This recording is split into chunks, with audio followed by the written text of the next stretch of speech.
নারায়ে তাকবীর, নারায়ে রিসালাত, নারায়ে রিসালাত, নারায়ে হায়দার, নারায়ে হায়দার। মাসলাকে আলা হযরত, মাসলাকে আলা হযরত উলামায়ে আহলে সুন্নাত হযরত আল্লামা মাওলানা মুফতি জাহাঙ্গীর আলম রাজভী সাহেব, হযরত আল্লামা মাওলানা মুফতি জাহাঙ্গীর আলম রাজভী সাহেব। নারায়ে তাকবীর, নারায়ে রিসালাত। আসসালামু আলাইকুম ওয়া রাহমাতুল্লাহি ওয়া বারাকাতুহু।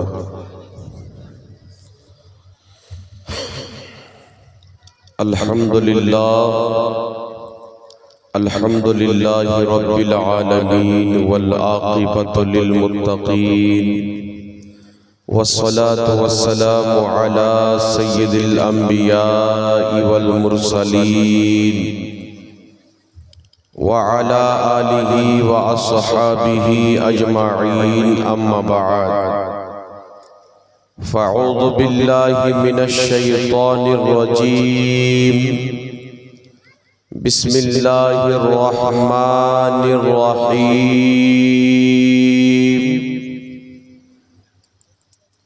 اهدنا الصراط المستقيم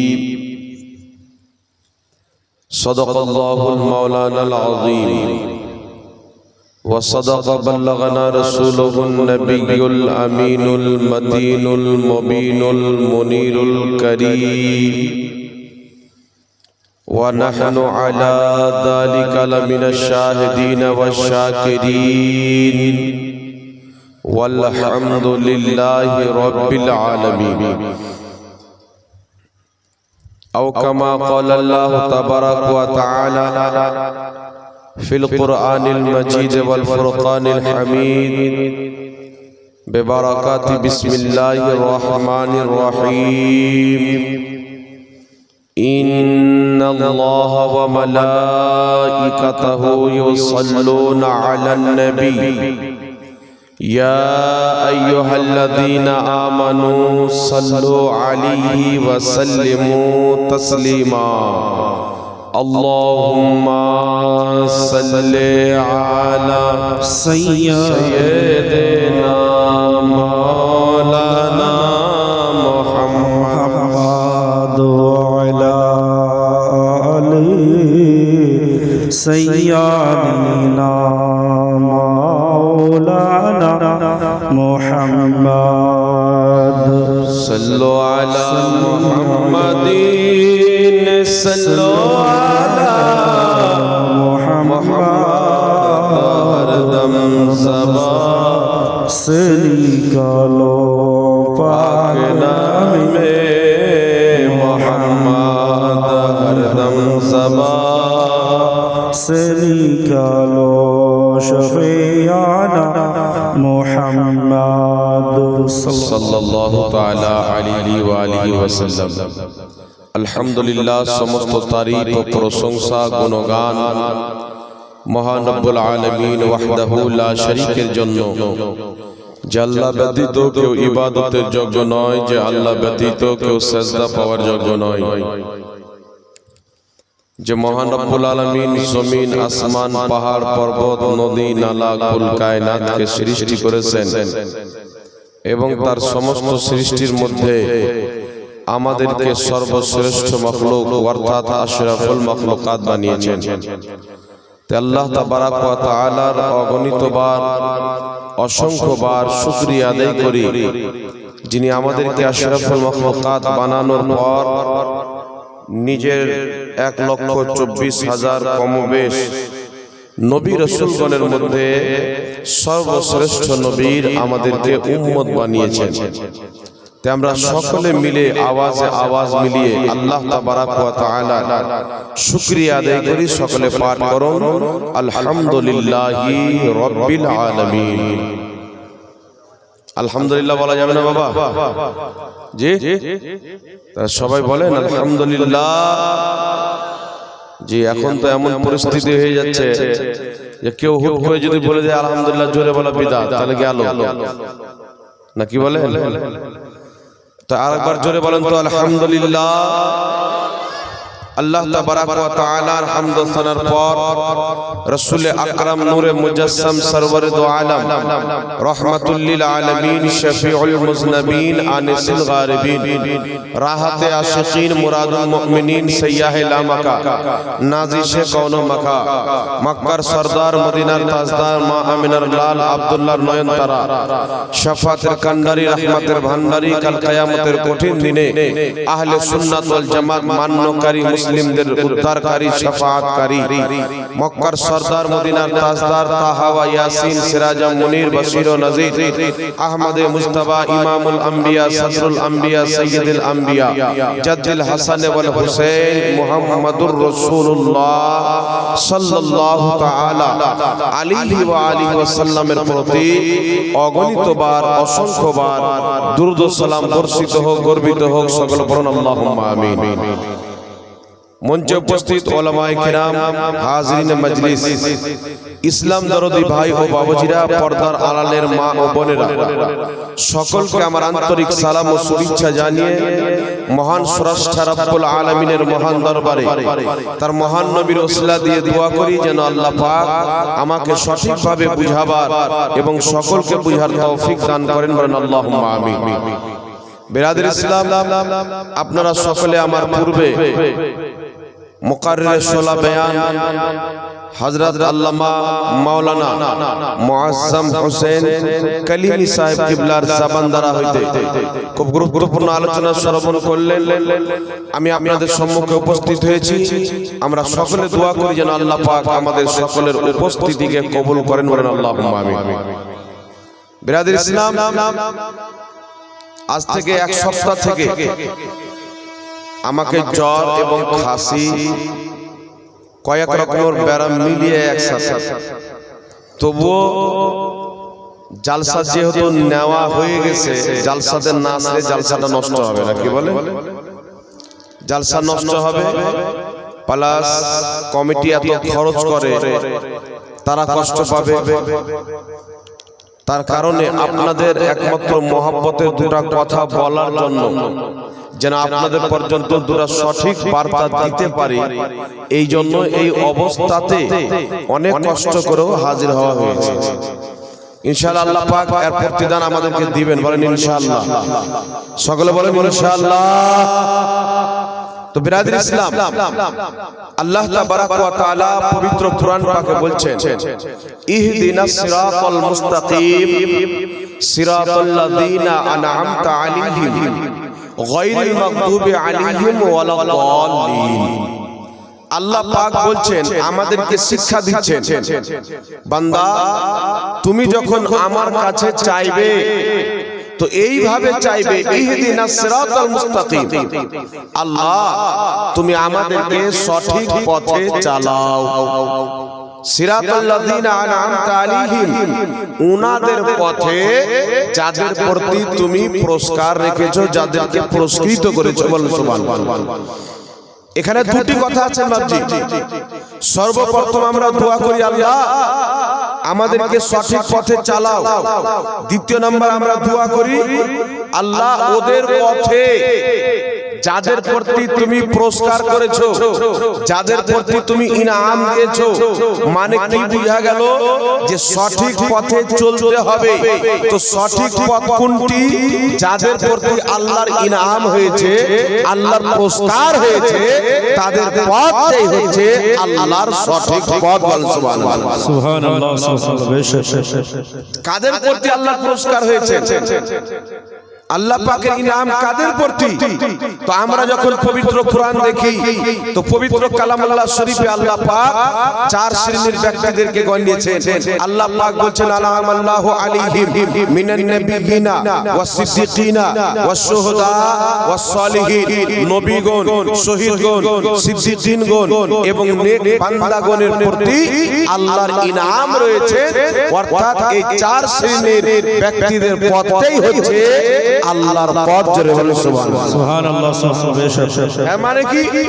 নবীগণকে অনুসরণ করে চলো, সাহাবাকে অনুসরণ করে চলো, যারা ইসলামের খাতিরে জীবন দিয়েছেন তাদেরকে অনুসরণ করে চলো, প্লাস যারা আল্লাহ পাককে দুনিয়াতে আল্লাহর ইবাদত করে আল্লাহকে রাজি করে আল্লাহর নিকটীয় বান্দা হয়েছে, অর্থাৎ আল্লাহর ওলি বান্দা হয়েছে, ওয়াসসালিহিন, আল্লাহর এই নেক বান্দাদেরকে অনুসরণ করে চলো, বলো সুবহানাল্লাহ। সুবহানাল্লাহ সুবহানাল্লাহ। তাই বিরাদর ইসলাম, আল্লাহ তাবারাক ওয়া তাআলার মেহেরবানি যে আমরা আহলে সুন্নাত ওয়াল জামাত, আমরা কোরআন এবং হাদিসকে মানি। কিভাবে মানি? কোরআন হচ্ছে আল্লাহর কালাম, হাদিস হচ্ছে রাসূলুল্লাহ সাল্লাল্লাহু আলাইহি সাল্লামের বাণী, নবী পাকের কালাম। এই কোরআন হাদিসকে আমরা মানি সিদ্দিকীনদের মাধ্যমে, সালেহিনদের মাধ্যমে। মুহাদ্দিস, তাবেঈ, তাবেঈ, আউলিয়ায়ে কেরাম, ইমাম ফুকাহায়ে কেরামগণ, ইনারা যেইভাবে আল্লাহর কালাম রাসূলুল্লাহর হাদিসকে মেনেছেন, আমরা কিন্তু বাবা সেইভাবে মানি। তার কারণে আমাদের নাম আহলে সুন্নাত ওয়াল জামাত, জোরে বলুন সুবহানাল্লাহ। সুবহানাল্লাহ। তো আল্লাহ তাবারাক ওয়া তাআলা নিজের নেক বান্দাদের পথকে সিরাতে মুস্তাকিম বললেন, নিজের পথ বললেন। তারপর আল্লাহ পাক বলেন গায়রুল মাগদুবি আলাইহিম ওয়ালাদ দাল্লিন।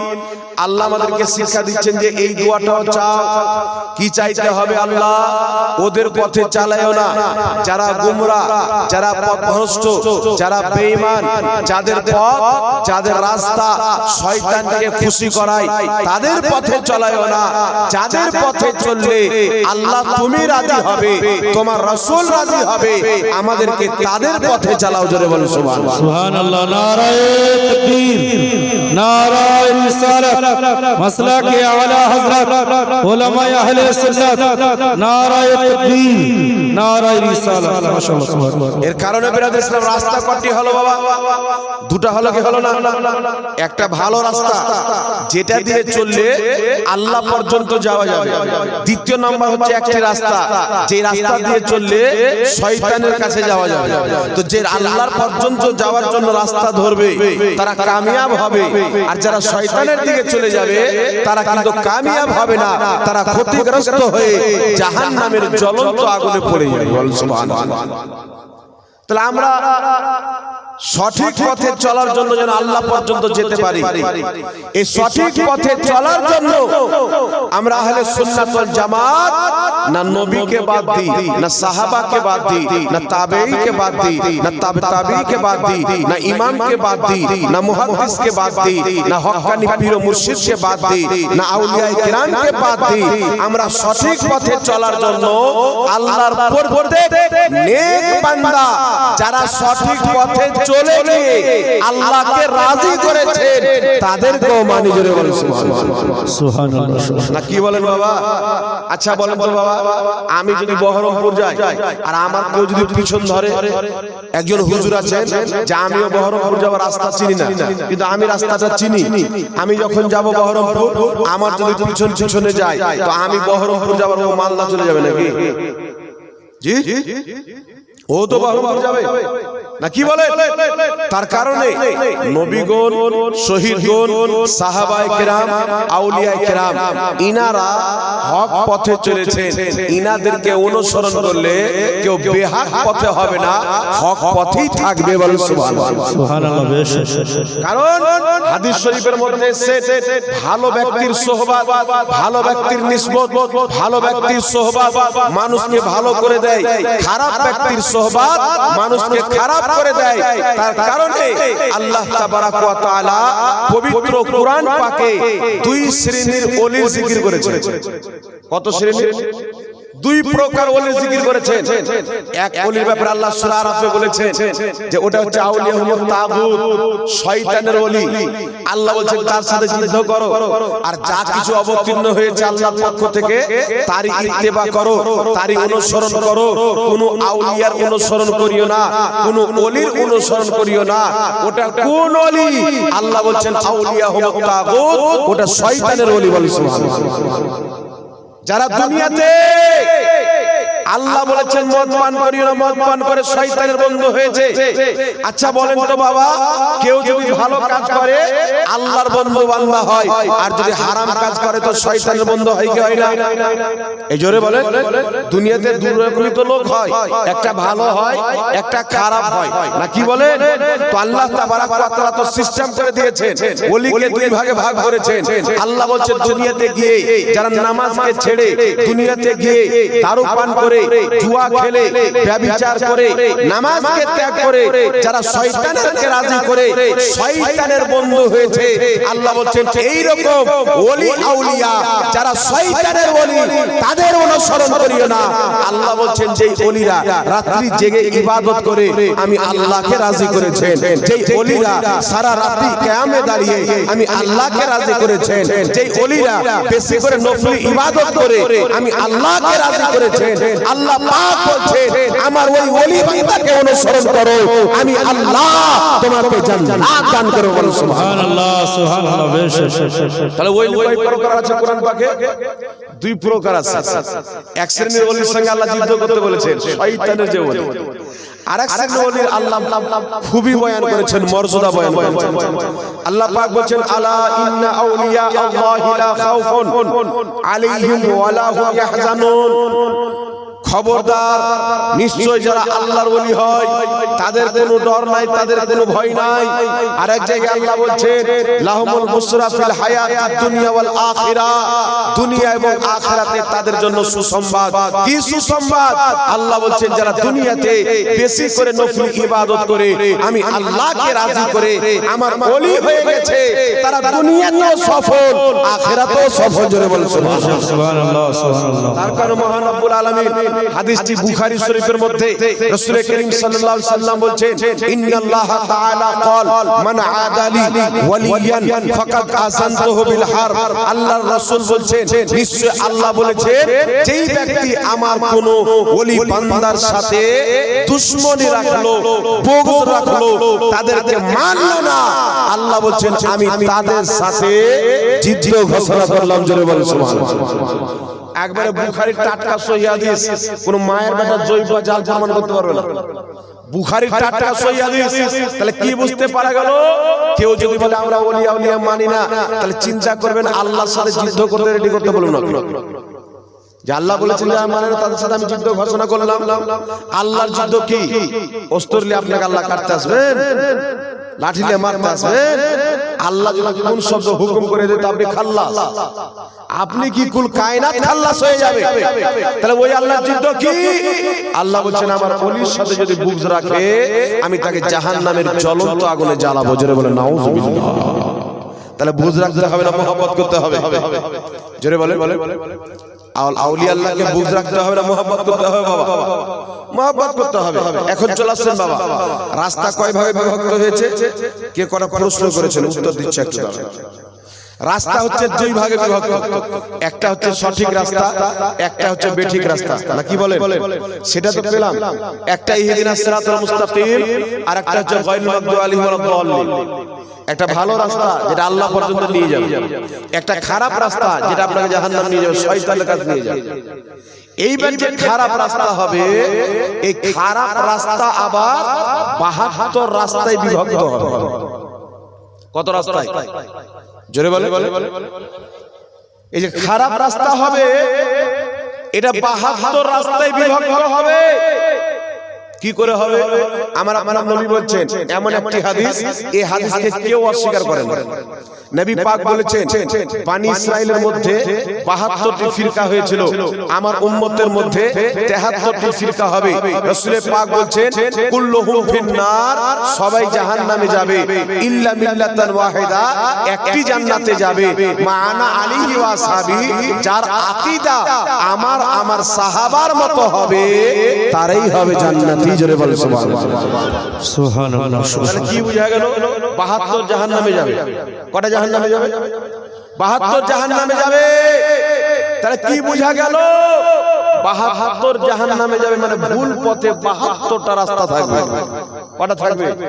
৭২। একটাই পথ সঠিক থাকবে, আর এই 72 টার্গেট করবে একটাকে, যেটা জান্নাতি পথ থাকবে। শিয়া টার্গেট করবে জান্নাতি পথকে, কাদিয়ানি টার্গেট করবে জান্নাতি পথকে, তবলিগি টার্গেট করবে জান্নাতি পথকে, লামাযহাবি টার্গেট জান্নাতি পথকে, কাদিয়ানি টার্গেট জান্নাতি পথকে, খারজি টার্গেট জান্নাতি পথকে। সবাই মিলে নানা রকমের ফতোয়া দিয়ে, কখনো শিরকের, কখনো কুফরির, কখনো বিদআতের ফতোয়া দিয়ে এই এক দলকে দাবানোর চেষ্টা করা হবে। কিন্তু আমার নবী মুস্তাফা বলেছেন কিয়ামত পর্যন্ত এই দলের উপরে থেকে যাবে, তারা জান্নাতি হয়ে যাবে। জোরে বলেন নারায়ে তাকবীর, নারায়ে তাকবীর, নারায়ে রিসালাত, নারায়ে রিসালাত, মাসলাকে আলা হযরত উলামায়ে আহলে সুন্নাত, নারায়ে তাকবীর, নারায়ে রিসালাত। এখন প্রশ্ন হচ্ছে যে 72 জাহান্নামী হবে, তাদেরকে জিজ্ঞাসা করবে আমরাও জান্নাতি বলে কি বলো না? চোর কি নিজেকে কোনদিন চোর বলবে? চোর নিজেকে চোর বলে, এটা দেখেছেন আপনারা কোনদিন? কাদিয়ানীকে বলেন বলবে আমরা জান্নাতি, শিয়াকে বলেন বলবে জান্নাতি, লামাযহাবি যত ফিরকা আছে সবারই বক্তব্য হলো আমরা জান্নাতি। তাহলে জান্নাতিটা কে? কাদিয়ানী জান্নাতি, শিয়া জান্নাতি, রাফিজি জান্নাতি, মুআতাজিলা জান্নাতি, জাবরিয়া জান্নাতি, কাদরিয়া জান্নাতি। জান্নাতে যাবে কে? তবলিগি, দেওবন্দি, আহলে হাদিস, সুন্নি, কে জান্নাতি? আমার আপনার নবীর নাম বলেছেন, নামটা শুনবেন। আমার নবীর নাম উচ্চারণ করে বলে দিয়েছেন, ফয়সালা করে দিয়েছেন। আমার নবী বলেছেন, শুনেন, আমার নবী এই কথা বলেননি যে কাদিয়ানী জান্নাতে যাবে, নাউযুবিল্লাহ। আমার নবী এই কথা বলেননি যে আহলে হাদিস নাম রাখলে জান্নাত পেয়ে যাবে, না। আমার নবী এই কথা বলেননি যে তাবলীগ করলে জান্নাতে চলে যাবে। আমার নবী মুস্তাফা যেই দলকে জান্নাতি বলেছে, আমার আপনার নবী বলেছেন ওই দলের নাম হলো আহলে সুন্নাত ওয়াল জামাত। জোরে বলেন সুবহানাল্লাহ। জান্নাতি দলটার নাম কি? আহলে সুন্নাত ওয়াল জামাত, যার শর্ট হচ্ছে সুন্নি জামাত। কি জামাত? সুন্নি মুসলমান জান্নাতি। এটা আমার নবীর নাম নিয়ে বলেছেন। আর কেউ যদি থাকেন একটা হাদিস দেখান, আমার নবী বলেছেন কাদিয়ানীকে আমার চ্যালেঞ্জ, কিয়ামত পর্যন্ত দেখাতে পারবে না যে নবী বলেছেন কাদিয়ানী জান্নাতে যাবে। শিয়াকে আমার চ্যালেঞ্জ, কিয়ামত পর্যন্ত দেখাতে পারবে না নবী বলেছেন শিয়া জান্নাতে যাবে। আহলে হাদিসকে চ্যালেঞ্জ, কিয়ামত পর্যন্ত দেখাতে পারবে না যে আহলে হাদিস জান্নাতে যাবে। আপনার তাবলীগীকে চ্যালেঞ্জ, কিয়ামত পর্যন্ত দেখাতে পারবে না যে তাবলীগী জান্নাতে যাবে। কিন্তু আহলে সুন্নাত ওয়াল জামাত চ্যালেঞ্জ দিয়ে দেখাতে পারে, নবী পাক বলেছেন আহলে সুন্নাত ওয়াল জামাত সুন্নি মুসলমান জান্নাতে যাবে। জোরে বলেন সুবহানাল্লাহ। নবী আমার নাম বলে দিয়েছেন। উঠান তাফসীর ইবনে কাসির, তাফসীর ইবনে কাসিরের মধ্যে ইমাম ইবনে কাসির একটি হাদিস দিয়েছেন। রাসূল পাক বলেন কিয়ামতের ময়দানে কিছু লোক হবে যাদের চেহারা দিয়ে নূর বের হবে, কিছু লোক হবে যাদের চেহারা একেবারে অন্ধকার কালো কুচো হয়ে যাবে। সাহাবায়ে কেরাম, রাসূল পাক সাল্লাল্লাহু আলাইহি সাল্লাম বলেন সাহাবায়ে কেরামকে যে কিয়ামতের ময়দানে এই রকম হবে। আপনার আল্লাহ পাকের মালায়েকা ফেরেশতারা জিজ্ঞাসা করবে, ইয়া রাব্বাল আলামিন, এ অনেক লোক দেখতে পাওয়া যাচ্ছে যাদের চেহারাতে নূর চমকায়, অনেক লোক দেখতে পাওয়া যায় যাদের চেহারা কালো কুচো হয়ে গেছে। তো ইয়া আল্লাহ, যাদের চেহারা দিয়ে নূর চমকায় এরা কে? আর যাদের চেহারা কালো হয়েছে এরা কে? তো আমার নবী বলেছেন যাদের চেহারা দিয়ে নূর চমকাবে তারা হচ্ছে আহলে সুন্নাত ওয়াল জামাত, সুন্নি মুসলমান। আর এই জামাতকে ছেড়ে যারা নতুন নতুন দল তৈরি করেছে, এই রকম নতুন বিদআতি দলের চেহারা কালো কুচো হয়ে যাবে। জোরে বলেন সুবহানাল্লাহ। আর একটু জোরে হবে না সুবহানাল্লাহ? তো আল্লাহ শুকরিয়া আদায় করেন। একটি কথা মনে রাখবেন, আমাদের নাম আজমিরি না, কিন্তু আমরা খাজা মঈনুদ্দিন চিশতিকে মানি। আমাদের নাম বাগদাদি না, কিন্তু আমরা বাগদাদের আব্দুল কাদের জিলানীকে মানি। আমাদের নাম বেরেলভি না, কিন্তু আমরা বেরেলভির আলা হযরতকে মানি। আমাদের নাম আপনার কুফি না, তবে আমরা কুফার ইমাম আবু হানিফাকে মানি। দুনিয়াতে যেখানে আল্লাহর নেক বান্দা আছে আমরা সবাইকে মহব্বত করি, কিন্তু আমাদের নাম হলো আহলে সুন্নাত ওয়াল জামাত, সুন্নি মুসলমান। জোরে বলেন সুবহানাল্লাহ। এবার চলে আসছেন বিরাদুল ইসলাম। বর্তমান জামানাতে এমন একটা চক্রান্ত চলতে আছে, এমন একটা ফিতনা বেরিয়ে গেছে যে আমাদের মসজিদে ফিতনা লাগায়, কবরস্থানে ফিতনা লাগায়, জানাজার মাঠে ফিতনা লাগায়। কিভাবে ফিতনা হয়? একজন ব্যক্তি মসজিদে গিয়েছেন নামাজ পড়বো, নতুন নামাজি, 40 বছর বয়সে কেউ বুঝিয়েছে ভালো করে, ভাই নামাজটা পর 40 বছর আর কতদিন থাকবি দুনিয়াতে। এ বেচারা বুঝেছে যে আসলে তো মরতে তো হবে, তো কিছুই যদি না করি তাহলে আল্লাহর কাছে কি নিয়ে যাবো, না কি বলে? এই চিন্তাধারা নিয়ে মসজিদে যাচ্ছে, এ পরিশান দেখছে কে এখানে হাত বিনাচ্ছে, কে এখানে হাত বিনাচ্ছে, কে আপনার এখানে হাত বিনাচ্ছে, মানে জটা লোক তটা নিয়মে নামাজ পড়ছে। এ বলছে সালা কোন নামাজটা দিব রে? চিন্তায় পড়ে গেছে যে আমি যে নামাজি হতে আসলাম, তো আমি কোন নামাজটা নেব? এখানে হাত বাড়বো না এখানে? কেউ বলছে জোরে আমিন, কেউ বলছে আমিন আসতে বলছে। এ চিন্তায় পড়ে গেছে যে আমি কোনটাকে নিব। হে বলছে নামাজি পড়বো না, চল বাড়ি চল। নামাজি পড়বো না, বাড়ি চল। বাড়ি চলে যাবো যে আল্লাহ বলবো যে আল্লাহ আমি তো বুঝতে পারি যে কোন নিয়ম নামাজ পড়বো। ফিতনা আছে না নাই? কথা বলেন আছে না নাই? জি, ফিতনা মসজিদের মধ্যে কে লাগালো? ফিতনা কে লাগিয়েছে মসজিদের মধ্যে? যে মৌলবি বললে বুকে হাত বাঁধতেই হবে, বুকে হাত বাঁধতেই হবে, জরুরি মনে করে বুকে হাত বাঁধা হচ্ছে হারাম। জোরে আমিন বলতেই হবে মনে করে, জরুরি মনে করা, জোরে আমিন বলা হচ্ছে হারাম। জরুরি মনে করা যাবে না, কারণ সুন্নাতকে কেউ যদি জরুরি মনে করে ওটা আর সুন্নাত থাকে না, বিদআত এবং নাজায়েজ হয়ে যায়। জরুরি মানে হচ্ছে ফরজ বা ওয়াজিব। আর আপনি নিজের পক্ষ থেকে কোনো জিনিসকে ফরজ বা ওয়াজিব বানিয়ে নিতে পারেন না। ফরজ বানানে ওয়ালা, ওয়াজিব বানানে ওয়ালা আল্লাহ, আল্লাহর রাসূল সুবহানাল্লাহ। তো এখন বিরাদুল ইসলাম আমাদের সমস্যা হয়ে যাচ্ছে মসজিদের ভিতরে। মসজিদের ভিতরে যখন আমরা চলে গেলাম, অনেক মসজিদ আছে দেখবেন একামত চালু হলো, কিছু লোক আগে দাঁড়িয়ে গেল, কিছু লোক হাইয়া আলাস সালাত দাঁড়ালো, কিছু লোক বসে আছে লাস্টে দাঁড়ালো, দুটো চারটা করে দাঁড়াচ্ছে। মানে মুসলমানের মধ্যে কত দ্বন্দ্ব হচ্ছে দেখেন। এমন একটি দ্বন্দ্ব হয়ে যাচ্ছে। কেন দ্বন্দ্ব হচ্ছে? পূর্বের মুহাদ্দিসিনে কিরাম যে ফয়সালা করে দিয়েছেন, ওই ফয়সালাকে না মেনে নিজের গোবর ভরা ব্রেন খাটার জন্য তারা গুমরাহ হয়, পথভ্রষ্ট। নবী করিম সাল্লাল্লাহু আলাইহি ওয়াসাল্লাম মা আয়েশা সহ নিজের অন্যান্য স্ত্রীদের হুজরা মুবারকাতে থাকতেন। হযরতে বিলাল রাদিয়াল্লাহু তাআলা আনহু তাকবীর দিতেন। তাকবীর যখন দিতেন, আমার নবী সাল্লাল্লাহু আলাইহি সাল্লাম বেরিয়ে আসেন। একদিন নবী পাক বেরিয়ে এসে দেখছেন সাহাবায়ে কেরাম তাকবীরের সঙ্গে সঙ্গে দাঁড়িয়ে গেছেন। এটা সহিহ হাদিসে পাওয়া যায় যে সাহাবায়ে কেরাম তাকবীরের সাথে সাথে দাঁড়িয়ে গেছেন। কয়েকটি হাদিস আছেন। আমার নবী যখন দেখলেন যে আমার সাহাবী তাকবীর দেওয়ার সাথে সাথে দাঁড়িয়ে যাচ্ছেন, হাদিসটি বুখারীতে, হাদিসটি তিরমিজিতে, আমার নবী বললেন লা তাকুমু হাত্তা তারাউনি, খবরদার যতক্ষণ পর্যন্ত না আমাকে দেখবে ততক্ষণ পর্যন্ত দাঁড়াবে না। জোরে বল সুবহানাল্লাহ। নবী পাক কি বললেন? তোমরা যে তাকবীরের সাথে সাথে আগে দাঁড়িয়ে যাও, খবরদার দাঁড়াবে না। লা তাকুমু, খবরদার দাঁড়াবে না। হাত্তা তারাউনি, যতক্ষণ না আমাকে দেখবে। হযরত উম্মে হাবিবা, হাদিসটি মুসান্নাফে আব্দুর রাজ্জাকের মধ্যে, হযরত উম্মে হাবিবা রাদিয়াল্লাহু তাআলা আনহা নবী পাকের স্ত্রী বলেন, আল্লাহর নবী সাল্লাল্লাহু আলাইহি ওয়া আলিহি ওয়াসাল্লাম হুজরাতে তাশরীফ নিয়ে ছিলেন, উপস্থিত ছিলেন। হযরত বিলাল আযান দিচ্ছেন, বিলাল যা যা বলছেন আমার নবী উত্তরে তাই তাই বলছেন। হযরত উম্মে হাবিবা বলেন যে হযরত বিলাল যখন বললেন আশহাদু আল্লাহ হাইয়া আলাস সালাহ, হাইয়া আলাস সালাহ, যেমনই হযরত বিলাল বললেন, আমার নবী দয়ার নবী মসজিদ থেকে, হুজরা থেকে বেরিয়ে সঙ্গে সঙ্গে মুসাল্লাতে গিয়ে দাঁড়িয়ে গেলেন। বলেন সুবহানাল্লাহ।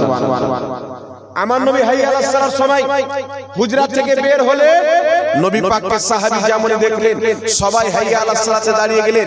তার কারণে ইমাম আব্দুল হক মুহাদ্দিস দেহলভী রাহমাতুল্লাহ আলাইহি নিজের বিশ্ববিখ্যাত ফেমাস কিতাব আশআতুল লুমাআতের মধ্যে লিখেছেন, দয়ার নবী মায়ার নবী হুজরা থেকে বের হতেন, হাইয়া আলাস সালার সময় সাহাবা আগে দাঁড়িয়ে যেতেন। নবী নিষেধ করে দিয়েছিলেন, কারণ নবী বের হতেন হাইয়া আলাস সালার সময়। তাই চিরস্থায়ী আমল হলো নবী পাক যখন বের হতে দেখতেন হাইয়া আলাস সালার সময়, তখন সবাই দাঁড়িয়ে যেতেন। জোরে বলেন সুবহানাল্লাহ। আর একটু জোরে হবে না সুবহানাল্লাহ। তার কারণে বিশ্ববিখ্যাত ফকি ইমামে আজম আবু হানিফা রাহমাতুল্লাহ আলাইহি বলছেন, তিনার বক্তব্যকে ইমাম মুহাম্মদ মুয়াত্তা ইমামে মুহাম্মদে উল্লেখ করেছেন। তিনি বলছেন ইমামে আজম আবু হানিফা আর আমার মাযহাব হচ্ছে ইমাম যখন তাকবীর বলে হাইয়া আলাস সালাতে যাবে তখন মুক্তাদি এবং ইমাম উভয় মিলে দাঁড়িয়ে যাবে। জোরে বল সুবহানাল্লাহ। আগে দাঁড়িয়ে কাতার সোজা করা হচ্ছে বিদআত। তাকবীর দেওয়া শেষ হয়ে গেছে, আপনি কাতার সোজা করলেন, তারপরে তাকবীরে তাহরিমা মিলালেন, কোনো আপত্তি নাই, এটাই নিয়ম। কিন্তু আগে আপনি দাঁড়িয়ে যাবেন হুট করে, এই আগে দাঁড়াতে আমার নবী নিষেধ করে দিয়েছেন। পূর্বে সাহাবা দাঁড়িয়েছেন, ঠিক আছে, নবী যখন নিষেধ করে দিলেন তারপরে আর করা যাবে? জোরে বলেন। তো নবী পাক নিষেধ করে দিলে তার করা যাবে না। কখন করতে হবে? নবী হাইয়া আলাস সালাত থেকে বের হতেন তখন দাঁড়াতে হবে। তাকবীর শেষ, কাতার সোজা করে তাকবীরে তাহরিমা বেঁধে আপনি নামাজে দাঁড়িয়ে যান। বলেন সুবহানাল্লাহ। এবার চলে আসেন বিরাদর ইসলাম, নামাজে আমরা হাত বাঁধবো।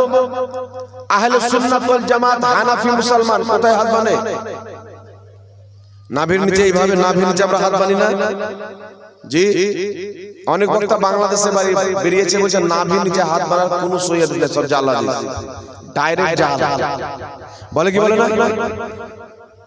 আর বলছে বুকের উপরে হাত বাঁধার 4টা সহিহ হাদিস আছে, এটাও বলেছে। আপনারা শুনেছেন? শুনেছেন আপনারা? কিন্তু একটা কথা মনে রাখবেন বিরাদর ইসলাম, বুকের উপরে আমার নবী হাত বেঁধেছেন এইরকম কোন সহিহ মারফু হাদিস এই পৃথিবীর জমিনের মাটিতে কেউ দেখাতে পারে না।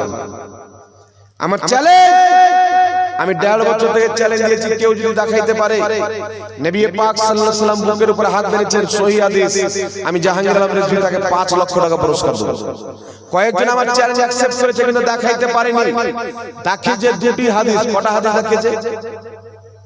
2টি হাদিস দেখিয়েছে। আর বুকের উপরে হাত বাঁধার মূল হচ্ছে 2টি হাদিস, আমি পড়ে আপনাকে শুনিয়ে দিচ্ছি।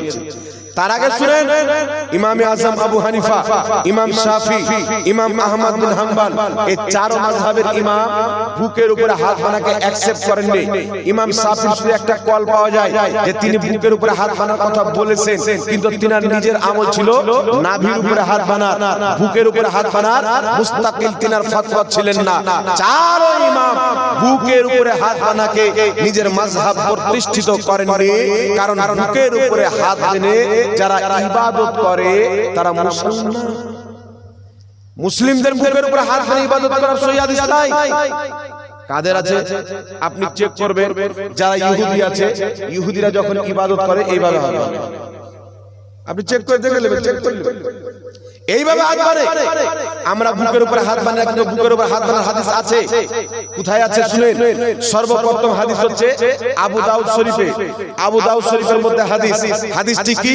হযরতে তাউস রাহমাতুল্লাহ আলাইহি বলছেন আল্লাহর নবী সাল্লাল্লাহু আলাইহি ওয়াসাল্লাম নিজের বুকের উপরে হাত বেঁধেছেন, আলা সাদরিহি, বুকের উপরে হাত বেঁধেছেন। কিন্তু এই হাদিসটিকে নাসিরউদ্দিন আলবানী সহিহ বলেছেন। এই হাদিসটিকে বর্তমানে লা মাযহাবী মৌলবীরা সহিহ বলে, মানুষকে বুকের উপরে হাত বাঁধায়। কিন্তু এই হাদিসটি 2 দিক দিয়ে জয়ীফ। কয় দিক দিয়ে? 2 দিক দিয়ে জয়ীফ। এই রাবির মধ্যে একজন বর্ণনাকারী রয়েছেন, যেই বর্ণনাকারীর নাম হচ্ছে সুলাইমান বিন মুসা। এই সুলাইমান বিন মুসাকে ইমাম ইবনে হাজার আসকালানী সহ এক জামাত ইমামগণ বলেছেন তিনি ছিলেন মুনকারুল হাদিস। হাদিসের দিক দিয়ে জয়ীফ, তার কারণে দয়ীফ বর্ণনাকারী থাকার কারণে হাদিসটি দয়ীফ। দ্বিতীয় নাম্বার হচ্ছে তাউস রাহমাতুল্লাহ আলাইহি বলছেন নবী বুকের উপরে হাত বেঁধেছেন, কিন্তু তাউস রাহমাতুল্লাহ আলাইহি ইনি কিন্তু সাহাবী না, ইনি হচ্ছেন তাবেঈ। ইনি নবী পাককে দেখেননি আর বলছেন নবী বুকের উপরে হাত বেঁধেছেন। মাঝখানে কোন সাহাবীর কথা উল্লেখ করেননি যে আমি অমুক সাহাবা থেকে শুনেছি, অমুক সাহাবা আমাকে বলেছেন, এই কথা বলেননি। ডাইরেক্ট তাবেঈ, যিনি নবীকে দেখেননি, নবীর কথা বলছেন যে আল্লাহর নবী সাল্লাল্লাহু আলাইহি ওয়াসাল্লাম বুকের উপরে হাত বেঁধেছেন। তো ডাইরেক্ট কোন তাবেঈ যখন নবীর কথা বলবে, মাঝখানে সাহাবী থাকবে না, এই ধরনের হাদিসকে বলা হয় মুরসাল হাদিস। কি হাদিস বলা হয়? জোরে বলেন। মুরসাল হাদিস বলা হয়। আর মুরসাল হাদিস জয়ীফ হাদিসের অন্তর্ভুক্ত। জয়ীফ হাদিসের একটা কিসিম। তাহলে বুকের উপর আবু দাউদ শরীফের হাত বাঁধার হাদিসটি 2 দিক দিয়ে জয়ীফ। কয় দিক দিয়ে? মানে জাইফুল জিদ্দা অতিরিক্ত জয়ী। আর একটা বুকে হাত বানার পুনি হচ্ছে হাদিসটি হচ্ছে সহিহ ইবনে খুজাইমার মধ্যে। কোন কিতাবের মধ্যে নাম বলেন? সহিহ ইবনে খুজাইমা। সহিহ ইবনে খুজাইমার মধ্যে আরেকটি সহিহ হাদিস, যে হাদিসটিকে এরা সহিহ বলে চালিয়ে দেয়, মানুষকে গোমরাহ করে। হাদিসটি কি? নবী বুকের উপর হাত বেঁধেছেন। এই হাদিসের একজন বর্ণনাকারীর নাম হচ্ছে মুআম্মিল বিন ইসমাঈল। কি নাম? মুআম্মিল বিন ইসমাঈল। আর মুআম্মিল বিন ইসমাঈলকে ইমাম বুখারী রাহমাতুল্লাহ আলাইহি বলেছেন ইনি হচ্ছেন মুনকারুল হাদিস। জোরে বলেন সুবহানাল্লাহ। তো এই হাদিসটি মুনকার হওয়ার কারণে কি হলো? জয়ীফ হয়ে গেল। তার কারণে বিরাদর ইসলাম, বুকের উপরে হাত বানার কোন সহিহ হাদিস পৃথিবীর জমিনে কেউ দেখাতে পারে না। কিন্তু আলহামদুলিল্লাহ আমরা নাভির নিচে হাত বানি, নাভির নিচে হাত বানার 4টা সহিহ হাদিস আমি গুনহেগার পেয়েছি। জোরে বলেন সুবহানাল্লাহ। আর একটু জোরে হবে না সুবহানাল্লাহ? তাহলে হাদিসটি শুনিয়ে দেবো বাবা, হাদিসটি শুনিয়ে দেবো। সর্বপ্রথম শুনেন, মুসান্নাফে ইবনে আবি শাইবা কিতাবটির নাম, যিনি ইমাম বুখারী মুসলিমের শিক্ষক। ইমাম বুখারী মুসলিম যিনি মুসলিম শরীফ লিখেছেন, বুখারী শরীফ লিখেছেন, তিনাদের উস্তাদ ইমাম ইবনে আবি শাইবা নিজের মুসান্নাফের মধ্যে হাদিসটি উল্লেখ করেছেন। এই হাদিসটিকে ইমাম ইমামি বলেছেন হাদিসের সনদ সহিহ। এই হাদিসটিকে ইমাম কুতুবুগা বলেছেন হাদিসের সনদ সহিহ। হাদিসটি কি? হযরতে আলকামা ইবনে ওয়াইল ইবনে হুজার নিজের পিতা থেকে বর্ণনা করেন। তিনি বলছেন রাআইতু রাসূলুল্লাহ সাল্লাল্লাহু আলাইহি সাল্লাম, আমি নবী পাককে দেখলাম। কি দেখলাম? বলছেন ইয়াদাউ ইয়ামিনাহু আলা সুমালিহি ফি সালাতি তাহতা সুররা। নবী পাক সাল্লাল্লাহু আলাইহি সাল্লাম নিজের ডান হাতকে বাম হাতে রেখে নাভির নিচে বেঁধেছেন। জোরে বলেন সুবহানাল্লাহ। আর একটু জোরে হবে না সুবহানাল্লাহ? নিজের ডান হাতকে বাম হাতে রেখে নাভির নিচে বেঁধেছেন। একবারে টনটনে সহিহ হাদিস। তাহলে বলেন তো বাবা, সহিহ হাদিস থাকতে জয়ীফ হাদিস আমল করব? জোরে বলেন। সহিহ হাদিস থাকতে জয়ীফ হাদিস আমল করব? এইবার চলে আসেন দ্বিতীয় নম্বরে। নবী পাক তো নাভির নিচে হাত বেঁধেছেন, সহিহ হাদিস দ্বারা প্রমাণিত। বুকের উপরে হাত বেঁধেছেন, জয়ীফ হাদিস দ্বারা প্রমাণিত। তার কারণে আমরা আহলে সুন্নাত ওয়াল জামাত সহিহ হাদিস থাকতে জয়ীফ হাদিসের উপর আমল করি না, নবীর সহিহ হাদিসই আমল করি। জোরে বলেন সুবহানাল্লাহ। দ্বিতীয় নম্বর, সাহাবায়ে কেরাম কোথায় হাত বাঁধতেন? ইমাম ইবনুল বার রাহমাতুল্লাহ আলাইহি নিজের কিতাব আত-তামহিদ 20তম খণ্ড 78 নম্বর পৃষ্ঠা, বাইরুতুল লেবাননের ছাপ, এই কিতাবের মধ্যে হাদিস উল্লেখ করেছেন। হাদিসের বর্ণনাকারী হযরত উকবা বিন সাহবান রাদিয়াল্লাহু তাআলা আনহু বলেন, ফাসাল্লি লিরাব্বিকা ওয়ানহার। পবিত্র কুরআন পাক সূরাতুল কাউসারের উক্ত আয়াতের তাফসিরে মাওলায়ে কায়নাত হযরত আলী রাদিয়াল্লাহু তাআলা আনহু বলেছেন, নামাজে হাত বানার নিয়ম হলো ডান হাত বাম হাতের উপরে রেখে ফি সালাতি তাহতা সুররা, নামাজে নাভির নিচে বাঁধতে হবে। জোরে বলেন সুবহানাল্লাহ। আর একটু জোরে হবে না সুবহানাল্লাহ? এই হাদিসের প্রত্যেকটা বর্ণনাকারী সহিহ। নবী পাক থেকে সহিহ হাদিস পেলাম তিনি নাভির নিচে হাত বেঁধেছেন, সাহাবা থেকে সহিহ হাদিস পেলাম তিনি নাভির নিচে হাত বেঁধেছেন। আর নবী পাক বলছেন 73 ফিরকা হবে, 72টি জাহান্নামে, একটি জান্নাতে। মা'আনা আলিহি ওয়া আসহাবি, যে আমার তরিকাতে চলবে, আমার সাহাবার তরিকাতে চলবে, তারাই হবে জান্নাতি। নবীর তরিকা নাভির নিচে হাত বানো, সাহাবার তরিকা নাভির নিচে হাত বানো, যারা নাভির নিচে হাত বানে তারাই জান্নাতি। বুঝতে পেরেছেন বাবা? তৃতীয় নম্বর আরেকটি কথা বলি, তৃতীয় নম্বর বলি শুনেন। তৃতীয় নম্বর আরেকটি হাদিস শুনেন। নবী পাক নাভির নিচে হাত বেঁধেছেন, সাহাবায়ে কেরাম নাভির নিচে হাত বেঁধেছেন। তৃতীয় নম্বর চলে আসেন বিশ্ববিখ্যাত তাবেঈ হযরত ইব্রাহিম নাখঈ রাহমাতুল্লাহ আলাইহির হাদিস। কিতাবটার নাম মুসান্নাফে ইবনে আবি শাইবা। সেই কিতাবের মধ্যে হাদিস নাম্বার 3939। ইব্রাহিম নাখঈ রাহমাতুল্লাহ আলাইহি বলেন, কি বলেন? তিনি বলছেন যে নামাজে হাত বাঁধার নিয়ম হলো ডান হাতকে বাম হাতে রেখে নাভির নিচে রাখবে। জোরে বলেন সুবহানাল্লাহ। নবী থেকে প্রমাণ নাভির নিচে হাত বাঁধতে হবে, সাহাবা থেকে প্রমাণ নাভির নিচে হাত বাঁধতে হবে, তাবি থেকে প্রমাণ নাভির নিচে হাত বাঁধতে হবে। তাই আমাদের ইমামে আযম আবু হানিফা রাহমাতুল্লাহ আলাইহি বলছে যেটা নবী থেকে প্রমাণ, সাহাবা থেকে প্রমাণ, তাবি থেকে প্রমাণ, ওটাই হচ্ছে আমি আবু হানিফার মাযহাব। আমার মাযহাবে নাভির নিচেই হাত বাঁধতে হবে। বলেন সুবহানাল্লাহ। এখন প্রশ্ন হলো মা বোনেরা কোথায় হাত বাঁধবে? আমাদের বহু বেটিরা কোথায় হাত বাঁধবে? প্রশ্ন হতে পারে কি পারে না? একটি কথা মনে রাখবেন, মহিলা এবং পুরুষ দুইজন কিন্তু আলাদা জিন্দা, দুইজন আলাদা। মা বোনেরা কোথায় হাত বাঁধবে শুনেন। সাহাবায়ে কেরাম হযরতে আব্দুল্লাহ ইবনে মাসউদ রাদিয়াল্লাহু তাআলা আনহু বলছেন যে পুরুষরা হাত বাঁধবেন নাভির নিচে, কিন্তু মহিলাদের ব্যাপার ভিন্ন। মহিলাদের ব্যাপার কি হবে? ভিন্ন। ওই যে মহিলারা কোথায় হাত বাঁধবে? ওই যে মহিলারা হাত বাঁধবে বুকের উপরে। জোরে বলেন সুবহানাল্লাহ। মহিলাদেরকে বুকে হাত বাঁধতে হবে। এটাই তাবেঈনে কেরাম ইব্রাহিম নাকি রাহমাতুল্লাহ আলাইহি বলেছে, ইমাম সুফিয়ান সাউরি বলেছে, আব্দুল্লাহ ইবনে মাসউদ বলেছে, একাধিক সাহাবার মত, ইমাম মুহাদ্দিসিনগণের মত হচ্ছে মহিলারা বুকের উপরে হাত বাঁধবে, কারণ বুকেও মহিলাদের লজ্জা স্থান আছে, সেটাকে তারা হাত দ্বারা লুকায়িত করে রাখবে। জোরে বলেন সুবহানাল্লাহ। বুঝতে পেরেছেন আমার কথা? এখন প্রশ্ন হলো, নবী পাক বলেছে আমাকে যেমন নামাজ পড়তে দেখছো তেমন ভাবে নামাজ পড়ো, তো নবী নাভির নিচে হাত ধরেছে, তো মহিলারাও নাভির নিচে বাঁধবে না? কি বলেন? তো নবীর হাদিস আমরা বেশি বুঝি না সাহাবা বেশি বুঝি?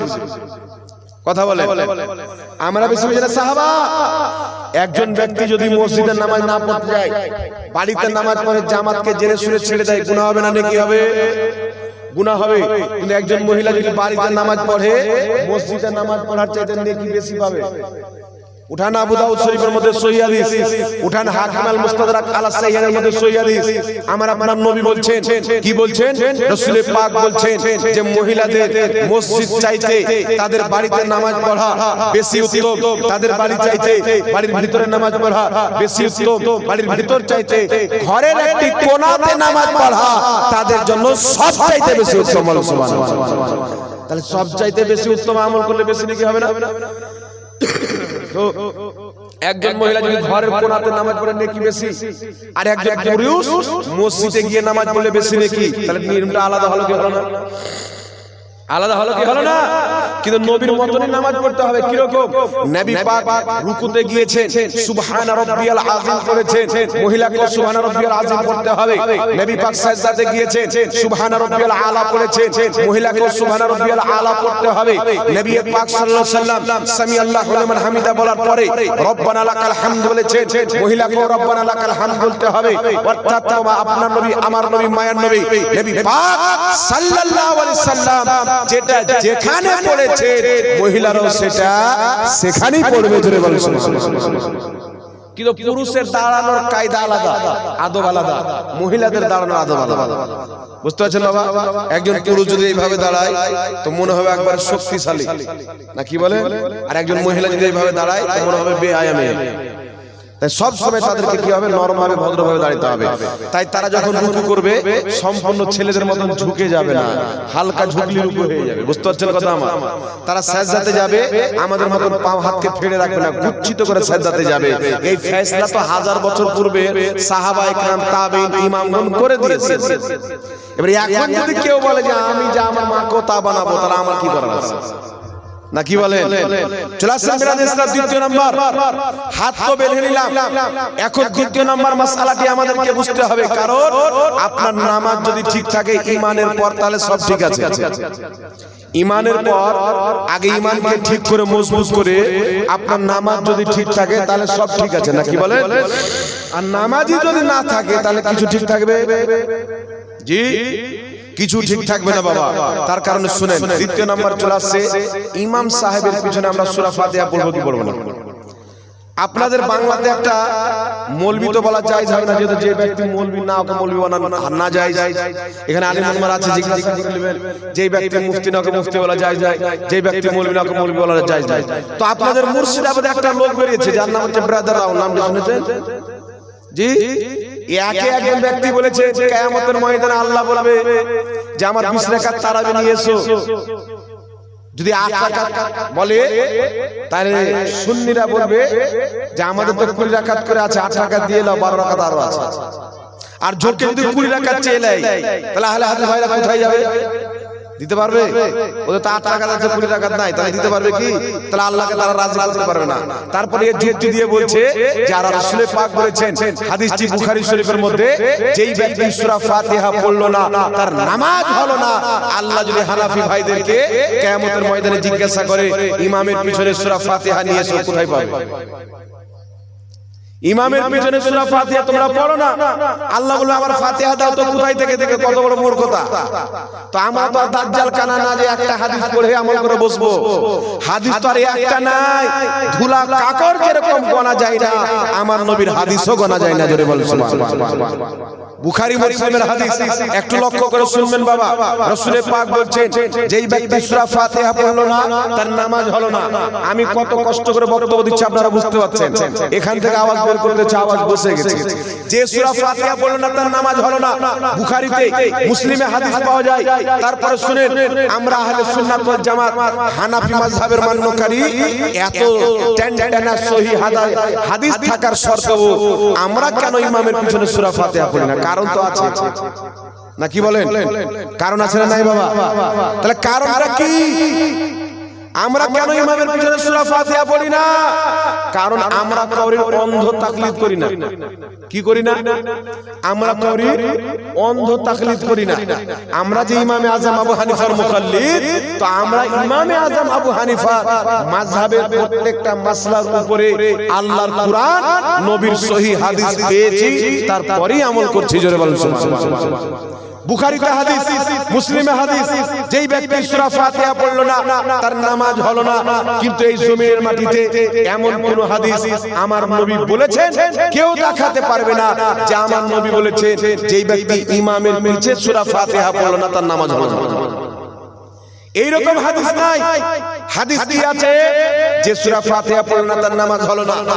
আমি বললাম রাহুল তুমি নাসাই শরীফে উঠাও, ইবনে মাজাহ শরীফে উঠাও। নাসাইর মধ্যে সহিহ হাদিস, ইবনে মাজাহর মধ্যে সহিহ হাদিস। লা মাযহাবি ভাইদের ইমাম নাসিরউদ্দিন আলবানী হাদিসটিকে সহিহ বলেছেন। ক্বালা রাসূলুল্লাহ সাল্লাল্লাহু আলাইহি ওয়াসাল্লাম ইন্নামা জুইলাল ইমামু লিইউতাম্মা বিহি ফাইদা কাব্বারা ফাকাব্বিরু ফাইদা কারা ফানসিতু। দয়ার নবী মায়ার নবী মুহাম্মদুর রাসূলুল্লাহ সাল্লাল্লাহু আলাইহি ওয়াসাল্লাম বলছেন ইমাম এই জন্য নিযুক্ত করা হয়, ইমামের অনুসরণ করতে হবে, ইক্তিদা করতে হবে। দয়ার নবী বলছেন ফাইদা কাব্বারা, ইমাম যখন তাকবীর বলবে ফাকাব্বিরু, তোমরাও তাকবীর বলো। ফাইদা কারা, ইমাম যখন কিরাত করবে, দয়ার নবী মায়ার নবী বলছেন ফানসিতু, তখন তোমরা চুপচাপ থাকবে। জোরে বলো সুবহানাল্লাহ। নবী বলছেন ইমাম তাকবীর বললে তাকবীর বলো, আর ইমাম যখন কিরাত করতে আরম্ভ করবে, ফাতিহা পড়তে আরম্ভ করবে, চুপ হয়ে যাও। তাহলে হাদিস আসলে কে মানলো বাবা? আমরা যখন একা নামাজ পড়ি, বুখারীর হাদিসে আমল করি, একা নামাজ পড়লে সূরা ফাতিহা না পড়লে নামাজ হবে না। ইমামের পিছনে যখন পড়ি, নাসাইর হাদিসে আমল করি, ইবনে মাজাহর হাদিসে আমল করি, তো উভয় হাদিসের উপরে যারা আমল করবে তারাই হলো অরিজিনাল মুসলমান। আর একটা হাদিস নিয়ে আর বাকি হাদিসকে বাদ দিয়ে দিবে, তারা হচ্ছে ধোঁকা দেওয়া মুসলমান। তারা কি হচ্ছে? সবসময় মাসলা জিজ্ঞাসা করে বক্তব্য কি করে করবো বলেন? একটু দাঁড়ান, আপনারা মশলার সুযোগ দিব আপনাদেরকে। আমার বক্তব্যের মিডিলে কেউ কিছু বলি না। প্রশ্ন থাকলে আপনার 1 লাখ প্রশ্ন হোক আর 1 কোটি হোক, লিখিত আকারে দেবেন।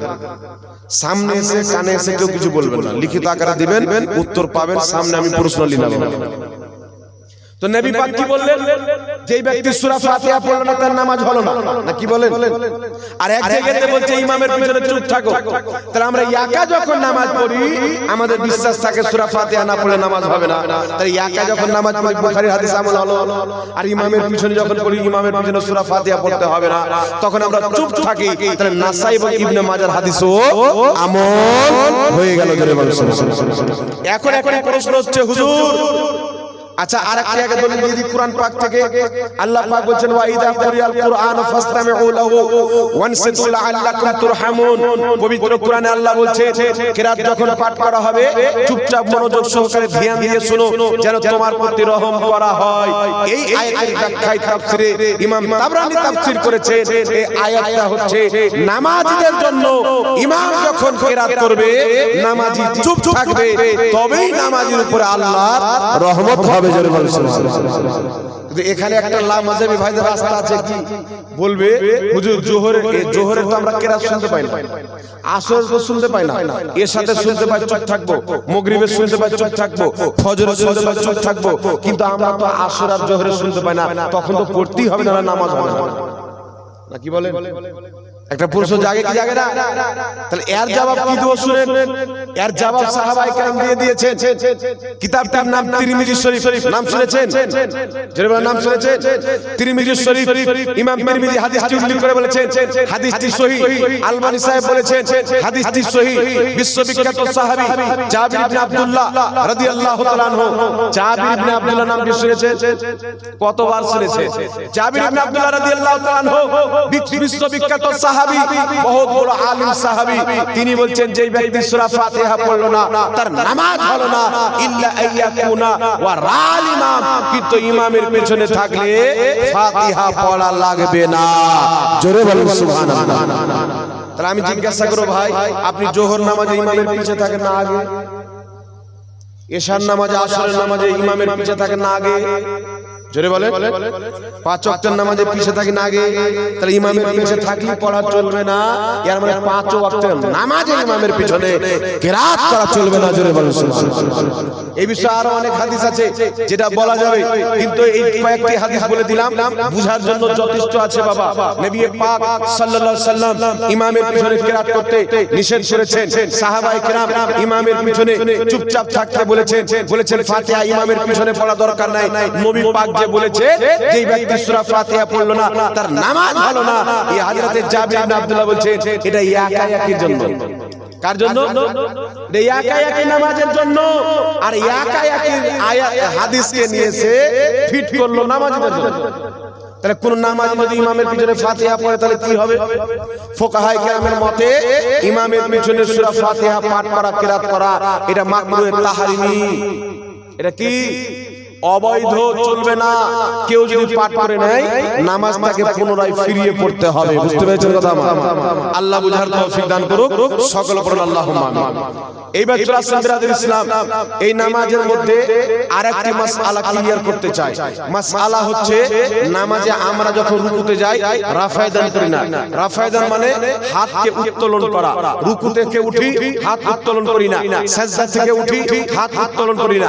এক কথা আমরা নিয়ত ব্যতীত পূর্ণ নামাজে কোথাও হাত তুলি না, নাকি বলেন? কিন্তু আমার কিছু মুসলিম ভাই আছে তারা কি করে? লামাজাবি ভাইরা তুলে কি তুলে না? জি, হাত তুলে। তো হাত তোলার কি দলিল নাই? বুখারীতে হাদিস, নবী পাক রুকু করতেন, রুকু থেকে ওঠার পর হাত তুলতেন। আবু দাউদের হাদিস, সহিহ সিত্তার মধ্যে হাদিস, নবী পাক সাজদাতে গেলেন, সাজদা থেকে ওঠার পর রাফায়দান করলেন, রুকুতে গেলেন, রুকু থেকে ওঠার পর রাফায়দান করলেন। তো নবী পাক যখন করেছেন একেবারে টান টানা সহিহ হাদিস, তাহলে আমরা কেন করি না? আমরা কেন করি না? কারণ আছে তো, এই কারণটা আমাদেরকে জানতে হবে বাবা। নাহলে কালকে আপনাকে দু তিনটা হাদিস দেখা দিবে, হাদিস তো সহিহ আছে, নবী রাফায়দান করেছেন, তখন আপনি বলবেন নবী করেছেন আমরা করি না রে। এই কারণ যখন জানবেন না তখন নামাজ আপনার গিয়ে হরিপদ হয়ে যাবে। এই জন্য জানতে হবে কেন করি না। শুনেন, উঠান তিরমিজি শরীফ, এই তিরমিজি শরীফের মধ্যে লেখা আছে পাবত্তার কে রাফায়দান, রাফায়দান ছেড়ে দেওয়ার পরিচ্ছেদ। উঠান উমদাতুল কারি, বুখারী শরীফের শারা সহিহুল বুখারী। অনেক সাহাবায়ে কেরাম বলেছেন, কি বলেছেন? যে রাফায়দান এমন একটি জিনিস যে পূর্বে নবী করেছেন, পরে নবী ছেড়ে দিয়েছেন। নবী প্রথম জামানায় করেছেন, পরে নবী পাক ছেড়ে দিয়েছেন। নবী পাক যেটা করেছেন আর পরে ছেড়ে দিয়েছেন, পূর্বেরটা হলো মানসুখ, পরেরটা হলো নাসিখ। মানসুখে আমল হয় না, নাসিখে আমল হয়। তার কারণে আমরা নবীর শেষ জীবনেরটাতে আমল করি। জোরে বলেন সুবহানাল্লাহ। যেমন একটা এক্সাম্পল দেওয়ার জন্য বলছি, নাউজুবিল্লাহ, আমি নামাজের সাথে তুলনা করছি না। এক্সাম্পল কি? আল্লাহ তাবারাক ওয়া তাআলা বললেন, লা তাকরাবুস সালাত ওয়া আনতুম শুকরা, তুমি যখন নাশার অবস্থায় থাকবে নামাজের কাছে আসবে না। আছে না নাই? অন্য সময় পান করো দারু, নামাজের টাইমে পান করিও না। কিন্তু পরবর্তীতে আল্লাহ পাক দারুকে একবার হারাম করে দিলেন। তাহলে কেউ যদি পূর্বের আয়াত নিয়ে বলে যে নামাজের টাইমে পান করব না, ফজরের নামাজের পরে পান করব, চলবে? হারাম হয়ে গেল মানে কি হলো? পূর্বের আয়াত হয়ে গেল মানসুখ, পরেরটা নাসিখ। পূর্বেরটা ঈমান রাখতে হবে, আমল পরেরটাতে করতে হবে। নবী পূর্বের আফেদান করেছেন, পরে ছেড়ে দিয়েছেন, আমল করতে হবে পরেরটা। জোরে বলেন না সুবহানাল্লাহ। পরে নবী পাকের আমল কি ছিল? বিশ্ববিখ্যাত সাহাবী, হাদিসটি তিরমিজির মধ্যে, আবু দাউদ শরীফের মধ্যে, যে হাদিসটিকে ইমাম তিরমিজি হাসান বলেছেন, ইমাম মুনজিরি সহিহ বলেছেন, ইমাম নিবামি সহিহ বলেছেন। হাদিসটিকে একটু লক্ষ্য করে শুনবেন। বিশ্ববিখ্যাত সাহাবী হযরত আব্দুল্লাহ ইবনে মাসউদ রাদিয়াল্লাহু তাআলা আনহু বলছেন, লোকদেরকে আমি কি তোমাদেরকে রাসূলুল্লাহর সালাত শিখাবো না? আব্দুল্লাহ ইবনে মাসউদকে যে 1 বছর 2 বছর না, কমবেশ 10 বছর আমার আপনার নবীর পিছনে, নবীর শেষ জামানায় নামাজ পড়েছেন। জোরে বলেন সুবহানাল্লাহ। নবী পাকের 52 বছর বয়স হওয়ার পর 10 বছর পর্যন্ত, 62 বছর বয়স পুরা পর্যন্ত নবীর পিছনে নামাজ পড়েছেন। হযরত আব্দুল্লাহ ইবনে মাসউদ রাদিয়াল্লাহু তাআলা আনহু লোকদেরকে জমা করে বলছেন, আমি কি তোমাদেরকে রাসূলুল্লাহর সালাত শিখাবো না, রাসূলুল্লাহর নামাজ শিখাবো না? লোকজন বলছেন, অবশ্যই শিখাও। তখন তিনি নামাজ পড়তে আরম্ভ করলেন। তো কি করলেন? তাকবীরে তাহরিমা ব্যতীত দ্বিতীয়বার নামাজে কোথাও তিনি হাত তুলেননি। জোরে বলতে হবে সুবহানাল্লাহ। তিনি প্রমাণ করে দিয়েছে নবী পাকের শেষ বয়সে সুন্নাত নামাজ হলো, নামাজে রাফায়দান করা চলবে না। জোরে বলতে হবে। তাহলে নবী কি করেছেন? পূর্বে করেছেন, পরে ছেড়ে দিয়েছেন। তাই আমরা মনে করি কি পরেরটা সুন্নাত। এটাই আবু হানিফা বলেছেন। জোরে বলেন না সুবহানাল্লাহ। আরেকটি হাদিস বলেছেন, শুনেন। ইমাম বুখারী রাহমাতুল্লাহ আলাইহি বুখারী শরীফের মধ্যে যে প্রথম হাদিস উল্লেখ করেছেন, ইন্নামাল আমালু বিন্নিয়াত, এই হাদিস তিনি যার কাছ থেকে নিয়েছেন তিনার শিক্ষক ইমাম হুমায়দি। ইমাম হুমায়দি রাহমাতুল্লাহ আলাইহি ইনি হচ্ছেন ইমাম বুখারীর শিক্ষক। ইমাম হুমায়দি বুখারী শরীফ লেখার পূর্বে একটি হাদিসের কিতাব লিখেছেন, যে কিতাবটির নাম হলো মুসনাদে হুমায়দি। কি নাম? জোরে বলে। মুসনাদে হুমায়দি। এই মুসনাদে হুমায়দির মধ্যে ইমাম হুমায়দি একবারে টান সহিহ হাদিস নিয়েছেন। হযরত আব্দুল্লাহ ইবনে ওমর রাদিয়াল্লাহু তাআলা আনহু বলছেন, আমি নবী পাক সাল্লাল্লাহু আলাইহি সাল্লামকে দেখলাম, তিনি নামাজ আরম্ভ করলেন, নামাজ শেষ করলেন। হযরত আব্দুল্লাহ ইবনে ওমর বলছেন, নবী পাক নিয়াত ছাড়া পূর্ণ নামাজে আর কোথাও হাত তুলেনি। একটু জোরে বলতে হবে সুবহানাল্লাহ। তাই নবী পাকের শেষ আমল ছিল নামাজে রাফায়দান করেননি, তাই আমরাও করি না। এখন কেউ বলতে পারবে যে নবী পূর্বে রাফায়দান করেছেন, নেকি বেশি পেয়েছেন, পরে রাফায়দান করেননি, নবীর নামাজের নেকি ঘটে গেছে, বলতে পারবে? জি, পূর্বে করেছেন তখন রাফায়দান করা সুন্নাত ছিল, পরে ছেড়ে দিয়েছেন, রাফায়দান ছেড়ে দেওয়া সুন্নাত হয়ে গেল। আর যারা সুন্নাতে আমল করবে তাদের নামাজে বেশি নেকি। জোরে বলেন সুবহানাল্লাহ। বুঝতে পেরেছেন বাবা কথা? আরেকটি হাদিস বলে দিই, আবু দাউদ শরীফের মধ্যে সাহাবী রাসূল, আচ্ছা বলেন, নবী পাক রাফায়দান ছেড়ে দিলেন, কাতার কাতার নবীর পিছনে নামাজ পড়ছেন। ইমাম সাহেব যদি ভুল করে, প্রথম কাতারের যারা পিছে থাকবে, প্রথম কাতারে ইমামের সামনে থাকবে, তারা না জানতে পারবে যে কি ভুল করেছে, নাকি বলেন? তারপরে হয়তো পিছু কাতার পাবে। আর কোন সময়তে এমন হয়, কাতার যদি 4-5টা হয় তো 2-3 কাতার খবরই পায় না যে কি ভুল হয়েছে, নাকি বলেন? তো নবী পাক সাল্লাল্লাহু আলাইহি ওয়াসাল্লাম রাফায়দান করেছেন, পরে ছেড়ে দিয়েছেন। প্রথম কাতারের সাহাবী দেখতে পেয়েছেন যে নবী রাফায়দান ত্যাগ করে দিয়েছেন, তিনারাও ত্যাগ করে দিলেন। যেই সাহাবী দেখেছেন নবী রাফায়দান ত্যাগ করে দিয়েছেন, তিনারাও ত্যাগ করে দিলেন। আর যেই সাহাবী দেখেননি, তিনারা চালু রেখেছেন। করতে আছে আমার আপনার নবী হুজরা থেকে বের হয়ে দেখছেন সাহাবী নামাজের মধ্যে রুকুতে যাচ্ছেন, হাত তুলছেন, সাজদাতে ওঠার পর হাত তুলছেন, বারবার রাফায়দান করছেন। আমার আপনার নবী বললেন, আবু দাউদের হাদিস, মালি আরাকুম রাফি আইদিকুম কান্নাহা আজনাবু খাইলিন শুমসিন উসকুনু ফিস সালাত। আপনার নবী, আমার নবী, দয়ার নবী, মায়ের নবী বলছেন, তোমরা দুষ্ট ঘোড়ার লেজের মতো রাফায়দান কেন করছো? নবী পাক বলছেন, রাফায়দান করিও না, উসকুনু ফিস সালাত, বিনা রাফায়দানে নিয়ে শান্ত সুষ্ঠু ভাবে নামাজ পড়ো, যে নামাজে রাফায়েদান হয় না ওই নামাজটাই হলো সুন্দর। জোরে বলো সুবহানাল্লাহ।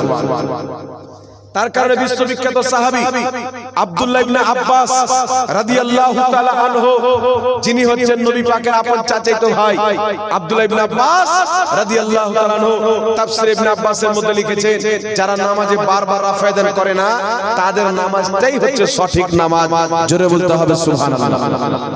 এইবার চলে আসেন বিরাদর ইসলাম, এই নামাজটা কমপ্লিট হয়ে গেল। দ্বিতীয় নম্বরে আরেকটি চলে আসেন, আরেকটি মাসআলা হচ্ছে নামাজের পরে দোয়া করা যাবে না, কি বলেন?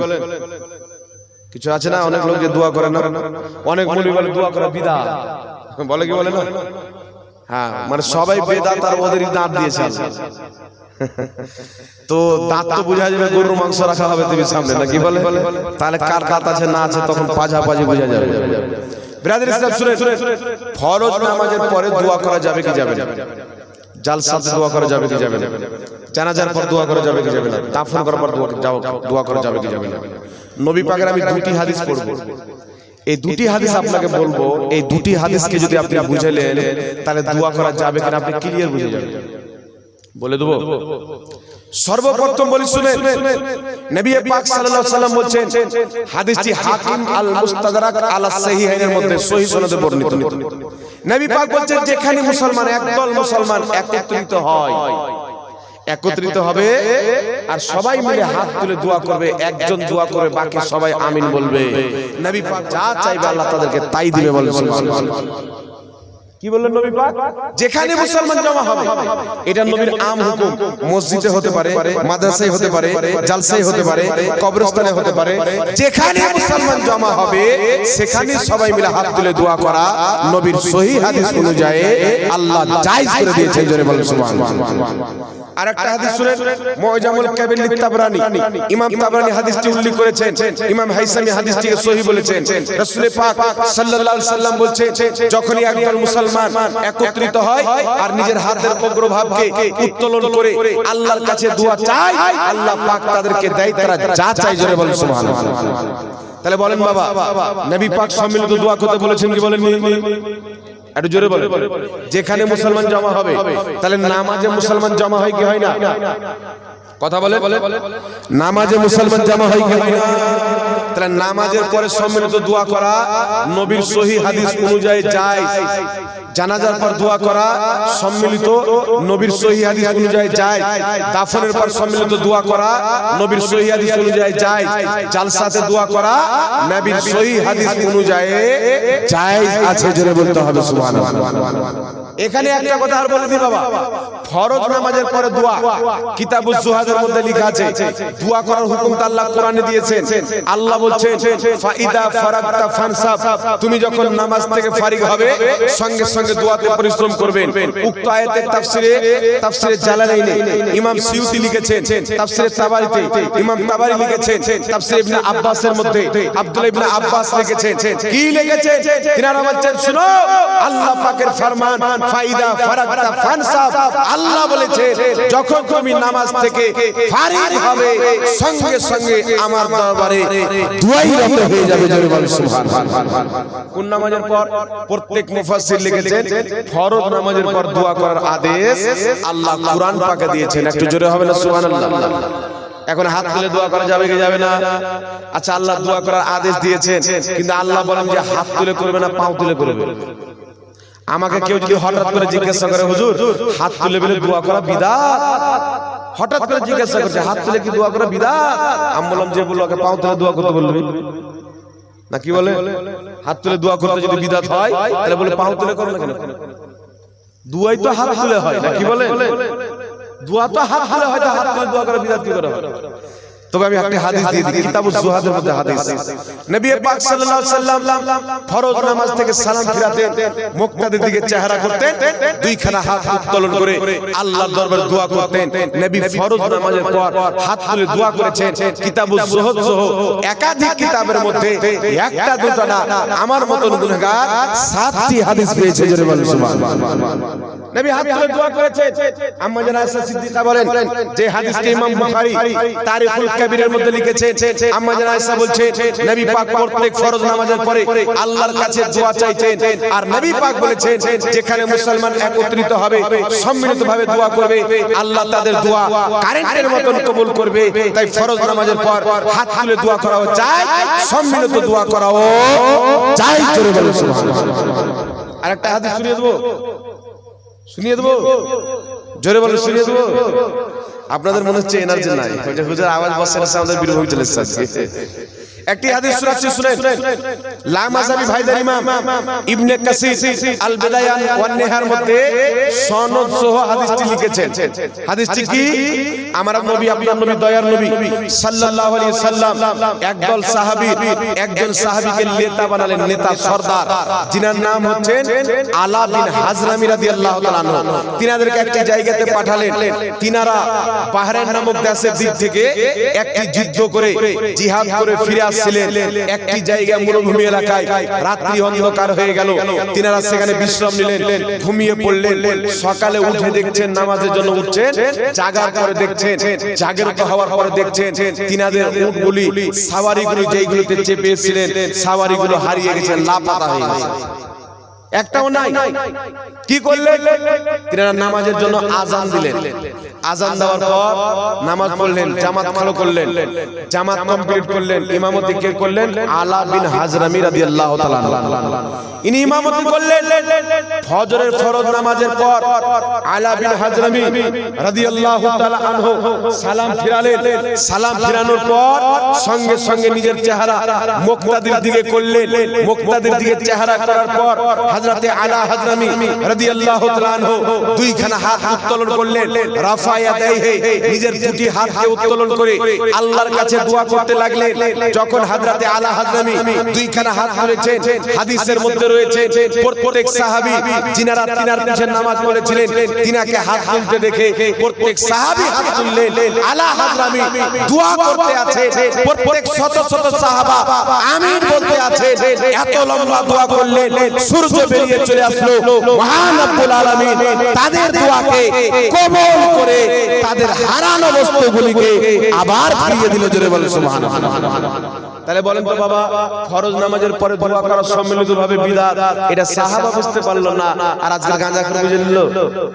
জি, এটা সাহাবা বুঝতে পারলো, আজকাল গুদর মুর্শিদ বুঝে নিল।